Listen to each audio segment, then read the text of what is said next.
कम ऐसा होता है कि वक्त की दीवार पर किसी की छाया रुक जाए और जमाने की गीली रेत पर किसी के पैरों के निशान जम जाएं।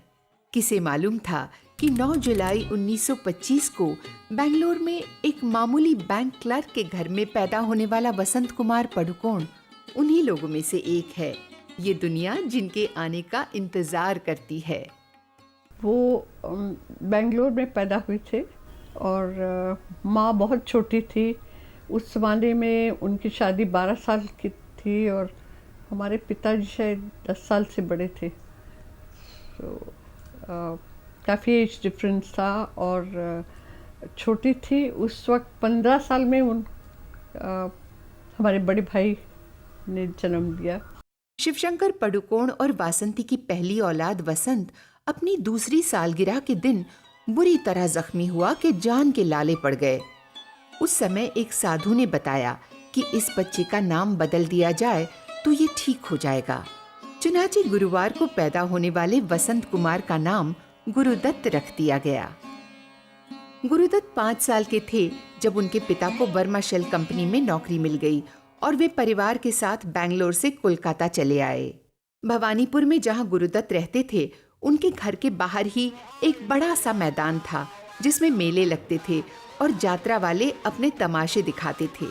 यात्रा के जमाने में गुरुदत्त रात भर मौसम की परवाह न करते हुए रामायण, महाभारत और कठपुतली के तमाशे देखते रहते थे। कहते हैं पूत के पांव पालने में दिखाई देते हैं। गुरुदत्त को भी बचपन से गाने और डांस करने में रुचि थी।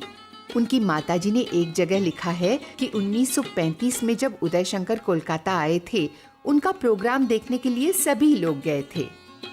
गुरुदत्त ने भी साथ चलने की जिद की थी, मगर ये सोचकर कि 10 बरस का मासूम बच्चा उदय शंकर की कला को क्या समझ सकेगा, उन्हें घर पर ही छोड़ दिया गया था। गुरुदत्त ने गुस्से में 3 दिन तक खाना नहीं खाया और बहुत समझाने बुझाने पे कि आइंदा उन्हें कभी नहीं रोका जाएगा, उनका व्रत टूटा। Only problem was he was highly moody and highly temperamental and छोटी छोटी से बातों में बहुत he used to lose temper. That is why हम बहुत डरते से उनसे बातें करने। अभी वो बोलते हैं हमको सब क्या बातें करते, बातें करने को ही डर लगता था। गुरुदत्त की पढ़ाई कोलकाता में हुई। उन्होंने बंगाली सभ्यता को इस तरह अपनाया कि उसकी छाप उनके सारे जीवन पर दिखाई देती है। ज्यादातर लोग गुरुदत्त को बंगाली ही समझते थे क्योंकि वो बंगला भाषा बिल्कुल बंगालियों की तरह बोलते थे और फिर उनके नाम के साथ दत्त भी जुड़ा हुआ था, जो बंगाल का बहुत ही जाना पहचाना कुलनाम है।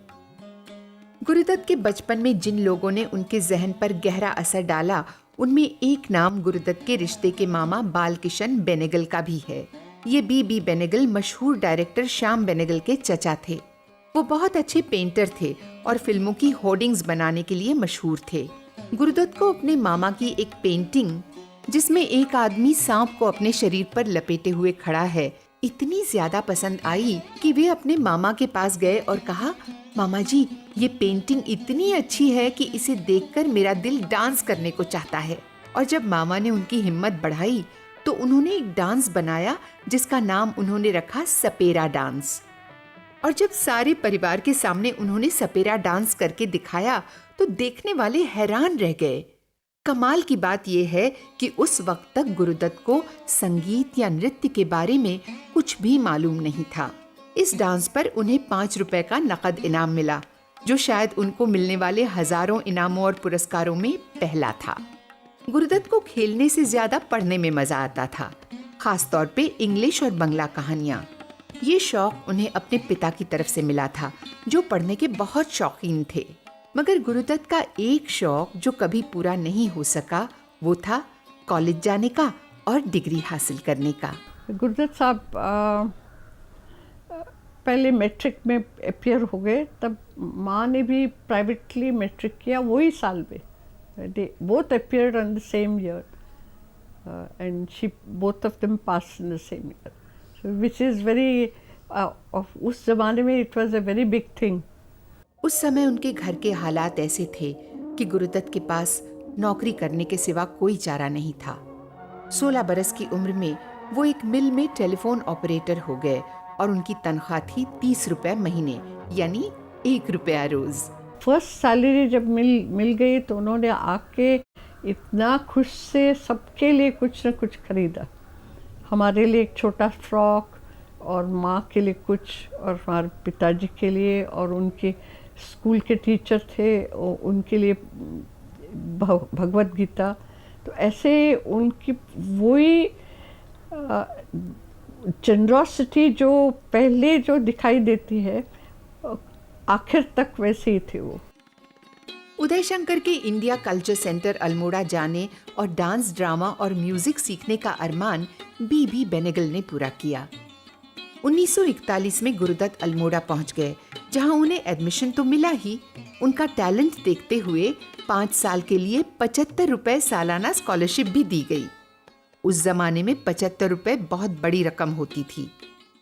1944 में जब दूसरे विश्व युद्ध के कारण दुनिया भर में हाहाकार मचा हुआ था, अल्मोड़ा सेंटर को बंद कर दिया गया क्योंकि जापानी बमबारी का खतरा बढ़ता जा रहा था। तो अपनी ट्रेनिंग छोड़कर एक मायूस गुरुदत्त को बम्बई आना पड़ा, जहां उनका परिवार पहले ही आ चुका था। मगर किस्मत अच्छी थी कि आने के कुछ ही दिन बाद पुणे की प्रभात कंपनी में असिस्टेंट डांस डायरेक्टर की नौकरी मिल गई। डांस डायरेक्शन का तो नाम था, गुरुदत्त को सारे ही काम करने पड़ते थे। पुणे के प्रभात स्टूडियो में उनकी दोस्ती 2 नौजवान एक्टरों से हुई, और ऐसी हुई कि आखिरी सांस तक बनी रही। वो 2 एक्टर थे रहमान और देवानंद। देवानंद से दोस्ती का रिश्ता कैसे बना, उसकी एक मजेदार कहानी है। 1946 में पीएल संतोषी एक फिल्म बना रहे थे जिसका टाइटल था हम एक हैं। गुरुदत्त फिल्म के डांस डायरेक्टर भी थे और संतोषी के असिस्टेंट भी। एक दिन स्टूडियो को जाने के लिए कपड़े बदलने लगे तो देखा कि धोबी उनकी शर्ट की जगह किसी और की शर्ट ले आया था। गुरुदत्त के पास दूसरी शर्ट न होने के कारण वे वही शर्ट पहनकर चले गए। जैसे ही स्टूडियो पहुंचे तो हम एक हैं के नौजवान हीरो देवानंद ने पकड़ लिया।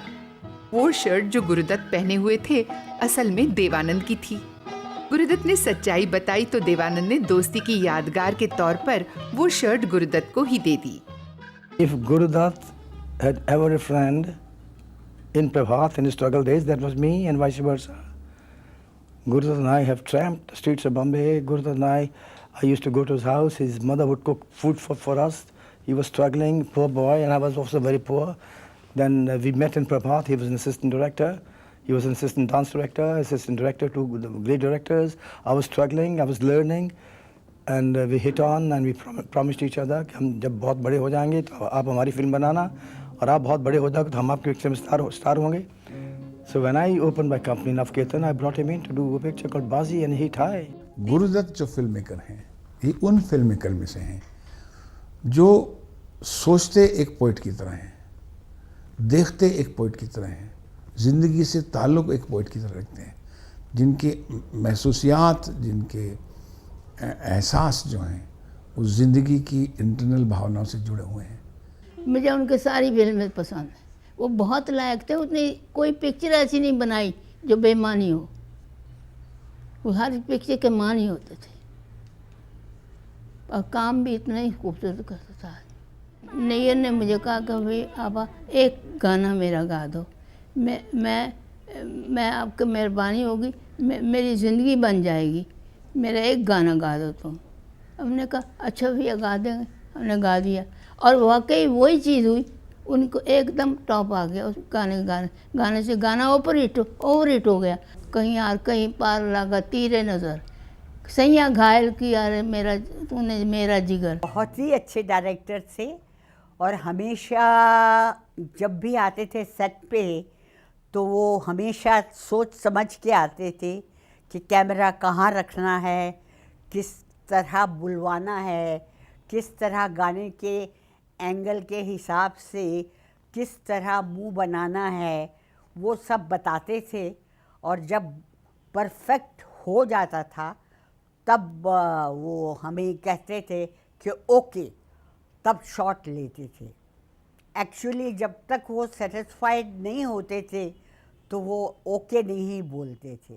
जो भी मूवमेंट होते थे तो करके बताते थे और कहते थे कि ये बहुत खूबसूरत लगेगा स्क्रीन पे, और कहते थे कि श्यामा तुम देख लेना, ये पिक्चर हिट होगी।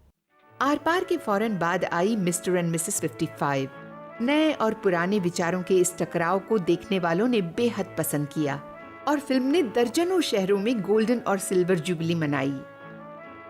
और फिर आई वो फिल्म जो गुरुदत्त की पहचान बन गई, प्यासा। गुरुदत्त ने अपने गानों से ओपनिंग म्यूजिक भी निकाल दिया था और गाना इस तरह शुरू होता था जैसे वो डायलॉग का कोई हिस्सा हो। गाने को कहानी में जोड़ते थे वो तरीका, जो कहानी बोलने का जो तरीका था, गाना सिर्फ गाना नहीं था, लेकिन गाना कहानी में उसके मानी बनते थे। तो दैट वाज हिज स्टाइल। सबसे बेहतरीन गाना मेरी पूरी करियर का मैं कहूँगी जो कागज़ के फूल में था, वक्त ने क्या क्या हसीन सितम, और उसका पिक्चराइजेशन, उसके लिरिक्स, उसका म्यूज़िक, उसका मतलब मूड, सब कुछ बहुत ही बेहतरीन था। राज कपूर ने कागज के फूल देखकर कहा था, ये फिल्म अपने वक्त से पहले बन गई है। आज लोग इसे नहीं समझ पाएंगे, मगर आने वाली नस्लें इसे समझेंगी और इस शाहकार पर नाज करेंगी। राज कपूर की भविष्यवाणी बिल्कुल सही साबित हुई। वो फिल्म जो सिनेमा घरों में एक हफ्ता भी ना चल सकी, आज दुनिया की 11 यूनिवर्सिटीज के फिल्म कोर्सेज में पढ़ाई जाती है। पर उस नाकामी ने गुरुदत्त का दिल तोड़ दिया। जैसे रिकॉर्डिंग होता था तो सामने खड़े रहते थे और इस कदर समझाते थे कि आपको पता लग जाता था कि हमको कैसे गाना है। जैसे मेरा वो गाना था भंवरा बड़ा नादान, उसमें उन्होंने मुझे इतना अच्छी तरह समझाया कि भंवरा बड़ा नादान, बगियन का मेहमान, फिर भी जाने ना कलियन की मुस्कान। लेकिन उन्होंने मुझे जब गाना था तो सिंपल था और म्यूज़िक डायरेक्टर हेमंत कुमार थे, तो वो जैसा गाते थे उन्होंने वैसे सिखाया। जब रिकॉर्डिंग के लिए मैं खड़ी रही तो मेरे सामने गुरुदत्त जी खड़े हो गए और उन्होंने इस कदर सामने बैठ के मुंह बनाना शुरू किया कि मैं उनका मुंह बनाना देख के गा रही थी। भंवरा बड़ा नादान है, बगियन का मेहमान है, फिर भी जाने ना कलियन की मुस्कान है, भंवरा बड़ा नादान। जब दिया जलाते हो शैडोज आते हैं, उस वक्त हमने खुद देखा है। मैं छोटी थी, I used to peep in and सी।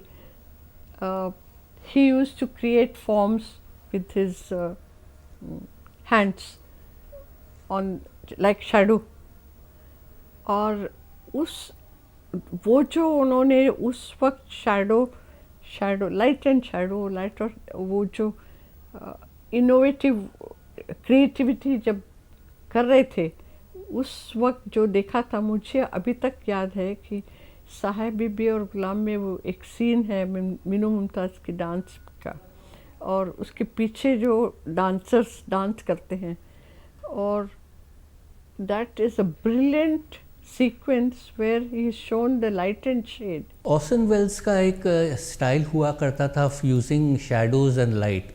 वो शैडोज़ एंड लाइट्स पे बहुत प्ले करते थे। ऑर्सन वेल्स भी आप देखेंगे तो बेसिकली मेरे पिताजी के कंटेम्प्रेरी थे, तो ये नहीं कह सकते हैं कि पिताजी ने कुछ ज़्यादा उनसे सीखा है, क्योंकि साथ में ही उनके फिल्म्स बनते थे। तो ऑर्सन वेल्स का एक सॉर्ट ऑफ दोनों का स्टाइल एक जैसे लगता है। बेसिकली आप ऑर्सन वेल्स का सिटीज़न केन देखेंगे तो उसमें भी जिस तरह शैडो और लाइट का प्ले किया गया है, उसी तरह आप कागज़ के फूल में आप पाएंगे। तो एक सॉर्ट ऑफ सिमिलैरिटी था उन दोनों में, जिस तरह वो हर शॉट को एग्जीक्यूट करते थे। वो लाइटिंग ऐसी होनी चाहिए कि उससे कुछ फिल्म के आशय में एक कंट्रीब्यूशन हो। और गुरुदत्त और मूर्ति साहब की जो टीम थी, तो उसमें छाया और प्रकाश का जिस तरह से उन्होंने मिश्रण किया था, जैसे कि आप अगर ये साकिया आज मुझे नींद नहीं आएगी, साहिब बीबी और गुलाम का एक जो गाना है, तो उसमें मेन डांसर को छोड़ के बाकी सब डांसर्स जैसे कठपुतलिया शैडोज़ है। तो कि ये ज़माना ऐसे कि जो बीत रहा है और उसमें कई ऐसी हस्तियां हैं कि जो बर्बाद हुई है और वो उस वास्तु को हॉन्ट कर रही है, ऐसा एक जो फीलिंग उस सीन में आता है। ये वो ज़माना है जब उनकी ज़ाती ज़िंदगी की नाव भी गलत फहमियों के भंवर में फंस चुकी थी। हम लोग माटोंगा में रहते थे और वो दादर में रहते थे। तो जब भी हमारे भाई की शूटिंग नहीं रहती थी और उनका भी रिहर्सल या सॉन्ग रिकॉर्डिंग नहीं रहता था, तब वो हमारे घर पे आती थी और उनके घर वालों को कहती थी बहाना देख के कि मैं लल्ली से मिलने आती हूँ, मगर सच तो मिलने को आती थी वो हमारे भाई को। जब इनकी पहचान हुई सो हमारे भाई he started sending her love letters and I was like peon, you know, handing over the love letters. So I was the first one to do this between the two of them and brought them together practically. जिस गीता दत्त को उन्होंने दिल की गहराइयों से चाहा, वो उनसे दूर जा रही थी। यहाँ तक कि दोनों अलग अलग रहने लगे थे। गीता दत्त अपने बच्चों के साथ रहती थी।